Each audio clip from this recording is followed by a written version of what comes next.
3分钟精读一本书。今天我们读《红与黑》。It was an ordinary weekend night. As usual, I walked into the library I often visited.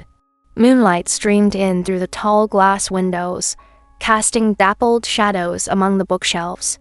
The air was filled with the unique ink fragrance of the paper. I randomly picked out a copy of The Red and the Black.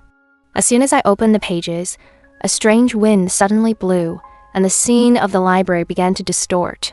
When I took another closer look, I found myself in the 19th century French city of Varese. Before my eyes stands an ancient and simple building with a sign at the entrance that reads Residence of de Renal. I looked down and saw that I was dressed in servant's attire and holding a tray in my hand. At this moment, a young man with a handsome face and sharp eyes hurried past me. It was none other than the protagonist of the novel, Julian Sorel. He walked in a hurry, his brows furrowed, as if he were thinking about something important. I followed him quietly and saw him enter a study where he met Madame de Renal. The subtle atmosphere between the two made me feel the complex and sincere emotions in the novel.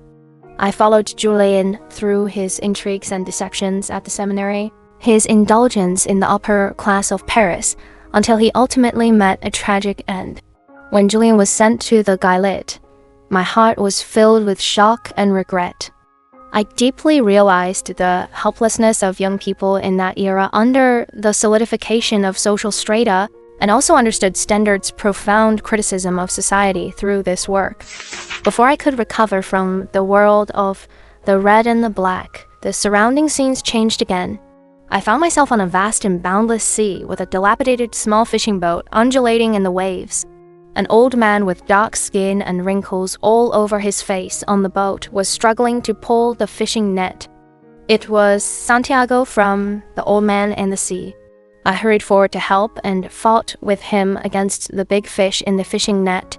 The waves kept crashing against the fishing boat and the salty seawater splashed onto his face, but the old man still gritted his teeth tightly and refused to let go. In the contest with the big fish, I felt his indomitable will and his persistent pursuit of victory. Although the big fish was eventually eaten by sharks, leaving only a skeleton, Santiago's words, "A man is not made to be defeated.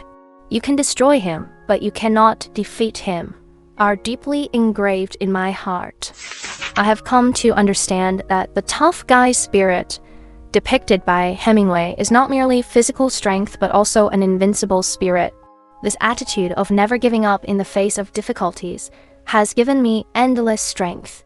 Immediately after that, a whirlwind swept over and I was taken to Terra Manor in the southern United States, where the story scenes of Gone with the Wind unfolded before my eyes. At this time, it was the period of the Civil War. The flames of war were raging and the manor was in chaos. I saw Scarlett O'Hara, the strong and stubborn woman, directing the servants to transfer the supplies, with determination and courage revealed in her eyes. As the war advanced, Terra Manor gradually declined, and Scarlett's life also fell into difficulties. But she wasn't defeated. Instead, she tried every possible way to support her family. She has grown from a spoiled young lady into a powerful woman capable of handling things independently. During my time with Scarlett, I witnessed her confusion and persistence in love, her unrealistic fantasies about Ashley, and the complex and passionate emotional entanglement between her and Rhett.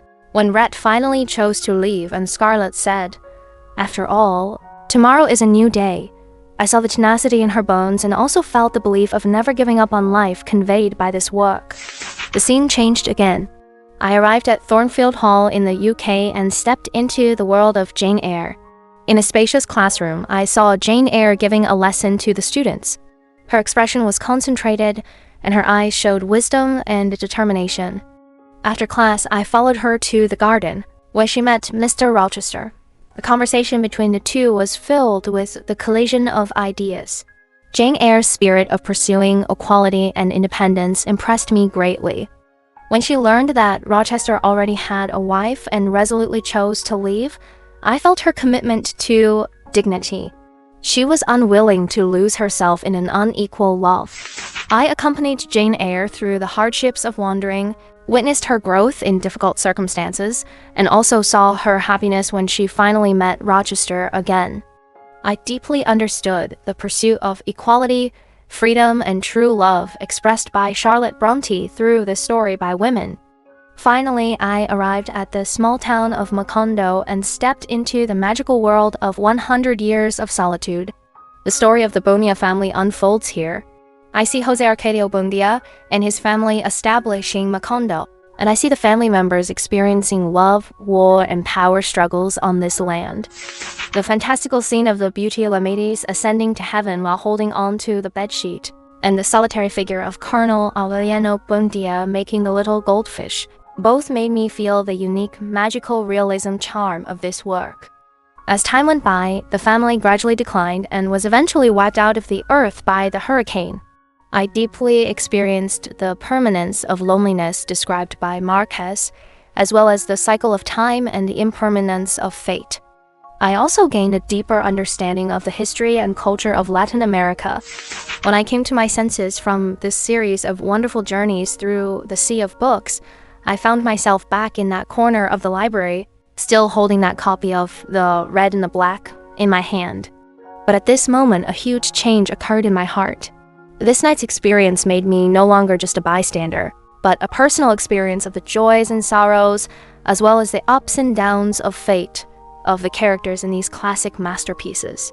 I have understood the criticism of social classes in The Red and the Black, experienced the tough guy spirit in The Old Man and the Sea, felt Scarlett's tenacity in Gone with the Wind, comprehended the pursuit of equality and dignity in Jane Eyre, and also appreciated the magic and loneliness in 100 Years of Solitude. These classic masterpieces are like doors leading to different worlds, and behind each door lies boundless wisdom and emotions. They are not merely stories. Rather, they are profound reflections on human nature, society, and destiny. In the days to come, I will carry this precious experience with me and continue to roam in the sea of books, exploring more unknown worlds and drawing more spiritual strength.